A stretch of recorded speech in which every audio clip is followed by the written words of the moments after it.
basically using photo history to do beacon technology. And there's a live link if you want to join. Yeah. Link and participate. Download. If you have an Android device, you can download it right now on your phone and participate. Which one? Shouldn't be far. We'll give everyone a second on that if you'll introduce the team. You should work on your Android device. Can you go back? Yeah, sure. We'll give everybody a second here to. It might be just take a picture.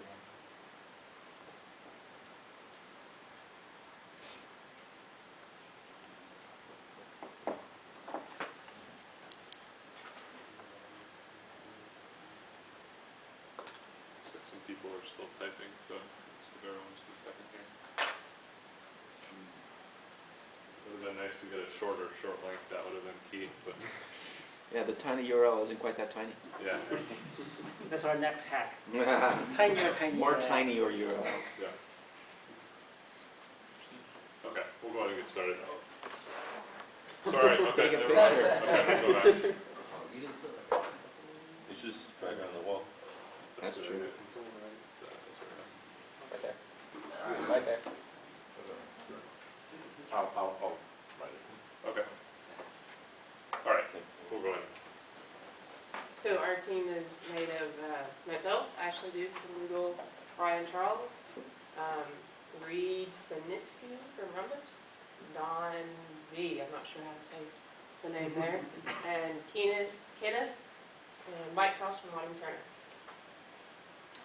All right, so just a quick introduction to the technology.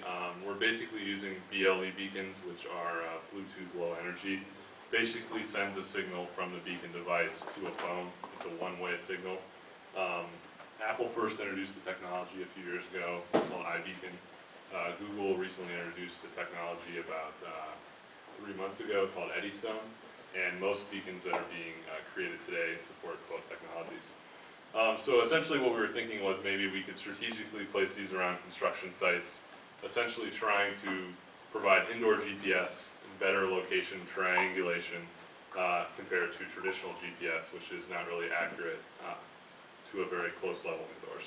So a lot of potential use cases in construction and facility operations, so punch listing, QA/QC, commissioning, inspections, and maybe equipment information-based retrieval on physical locations.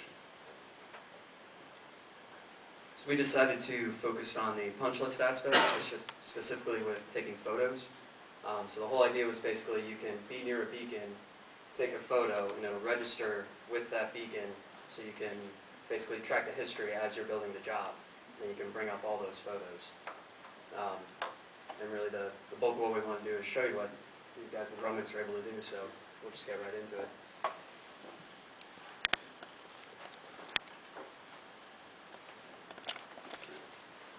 So at this point, this is inside the app, so essentially Don is going to walk over here close to the beacon. So if you want to actually maybe just hold the beacon and see what it looks like. But essentially, once we get close to the beacon, there is a series of photos that will display that are near this beacon.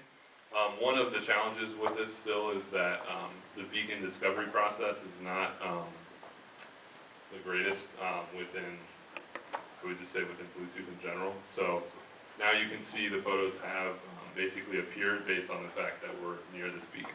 Yeah, actually, one thing to add to that, your phones may work better than ours. So we tested a few devices. Some were really sensitive. The one he's using isn't the most sensitive, but this is the only one we can use to do the reflector. So we can do it here, show everyone here. So otherwise we would have used a better device. But try it for your own. So Yours if you, likely works better. yeah, so if you want to walk maybe across the room to the other beacon. So we set up 3 in the room here, kind of as an example, in 3 different corners. You can see now that when Don left the area, all the photos were erased from your phone. So it's kind of a security feature. You can only access those photos when you are at the spot where it is close to the beacon. So now you can see the images just appeared on the screen. So in this case, we thought, you know, if we were framing a wall, you could look back at the history of the wall framing to see the progressive photos. And of course, I can add a photo too by pressing the Add Photo button. Take a picture of the beacon itself, I guess. So then that photo is essentially linked to that beacon, and that location metadata is stored there. So.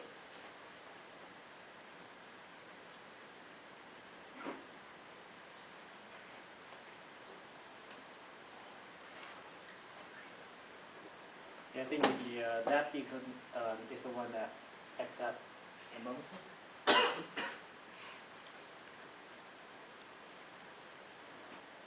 Why don't you go to that beacon, and I'm pretty sure when you're back, it'll be there.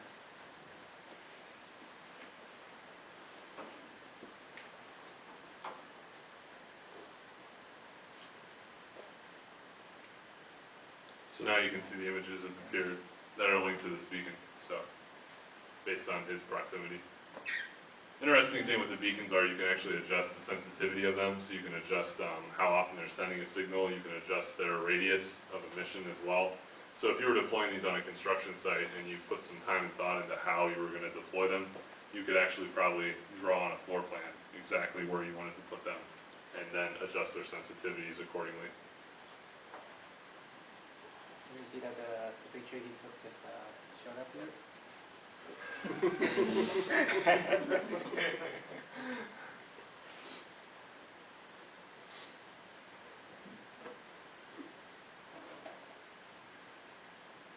So it does take a few seconds for the image to actually appear, but it looks like there's a little delay there, so now the images are Yeah. showing up. Do you want to talk a little bit about the admin console? Yeah, okay.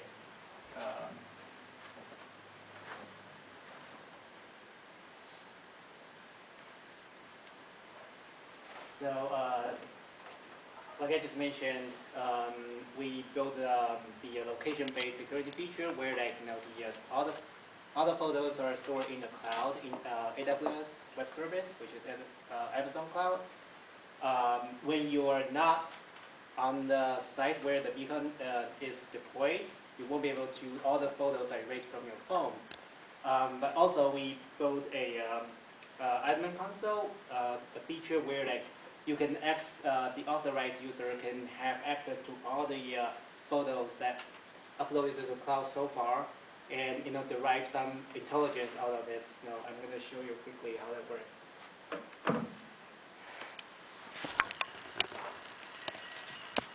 So I'm logging in as the authorized user.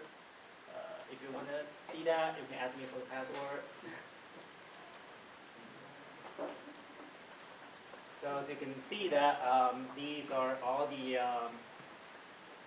photos that we previously uploaded, and just uploaded on the spot. And also, like, you know, just to show some the intelligence, or at least, like, you know, how you can explore all the photos, you know, to get some intelligence. The easier thing, you can filter by beacon ID. At this moment, you know, it's just a raw ID, but we can easily link that to something that is more prescriptive, like, you know, hey, the beacon next to the door, or something like that. You can see that, you know, if I select the filter by this beacon ID, like all the other, only the photos that are taken next to this beacon are shown here. And on top of that, let me change to something that Don just took a picture with. Like this one, it's really interesting. Like, you know, you can also sort all the pictures by the dates taken. You know, now it's the latest first, but you can also show that's the oldest first. You can, in addition to filter the photos by beacon ID, you can even, like, query by the date, or, you know, like when it was taken. This is today. I'm pretty sure it's going to show everything, but if I say, hey, let's look at this, the previous week, nothing showed up. So, like, you know, we can obviously build a bunch of other intelligence into the admin console, but it's just We build these things to show the capability. That's pretty much it. So obviously thanks to DPR and everyone for helping put this together. We posted all of our stuff to GitHub, I believe, already. So we'll send the link to Dana. And feel free to download the app and try it out for yourself and add pictures to any of the beacons. The ones that I took won't show up on yours, but you'll be able to see each other's. All right, so This is going to be my common question for the day. What happens when there's no coverage on site? No cell phone, no Wi-Fi. How do you deal with that? We can definitely build a offline functionality to that. The easiest one is that you cache all the photo in your phone, but it's going to compromise a little bit of the security part of it. It's a balance there. And also for the new photos taken, we can cache that on the phone to begin with. When there's connectivity, upload that to the server. It's not that complicated to do. We didn't choose to do that, obviously for the sake of time. And I think the beacons are constantly emitting a signal regardless of Wi-Fi, so this actually would work well on a facility that was very spread out without Wi-Fi because of the fact that they don't require Wi-Fi to operate. And at the end of the day, if you came back in, your device could sync up photos. They could be running it out. That would be how I would see it would work. did you guys write this in? When? What? What level Oh, the backend is Ruby on Rails, Ruby? Okay. based on Postgres database plus Amazon S3 to store all the photos. Actually, a pretty cool package that we're using is called Paperclip. It's an open source tool that works with Rails. So it like just grab the photo, upload it, and like for example, all the smaller pictures you'll see on Don's phone was a thumbnail of the original size photo, but the paperclip like does all the things like automatically, like the thumbnail of the uploaded photos for you automatically. Nice. Michael, you had a question? How do you see deploying these little beacons in a construction site that's constantly changing and where you can't fix anything anywhere? So I think what we thought about when we first started talking about that, because of that, if the beacons are constantly moving, it doesn't really provide much value, so they really need to be stable. That's why we specifically actually talked about a punch list, because we felt like during the punch list process, the beacons in the construction site should be at a relatively stable state that they wouldn't be getting knocked off the wall necessarily. So I think with any use case with these, you have to be able to have them in one place and remain there, or you lose that location integrity. So if you take that beacon and it's here, and then in 2 weeks it's 50 feet that way, that provides no value. So how long do those beacons stay through the life of construction or the life of the building? I mean, I think it could be both. I mean, I think there's a lot of operational use cases for, if as a building operator, if you have this photo history, if you're able to come through and then, quickly see the history of the wall, I think that's really valuable. For like facilities management? Exactly. To finish answering your last question, the Android app is just a native Android app which does the Bluetooth detection and then also the user interface. So wrote it native Yeah. Android? Yeah. So there's no helpers? Say that again? There's no helper apps, you just wrote it straight? No, it's just Pulled up straight. Android Studio and cranked along? Exactly. That's an important thing to point out. Yeah. Any other questions from the judges? Actually, for the beacons, we're using passive beacons or are those active? I believe they're Yeah, they're active. active. They're active, and so what's the lifespan? 41 months on these, brand new. And I think there's actually tons of different types. These specifically are called Eskimo, and they have a 41-month shelf life when they're brand new.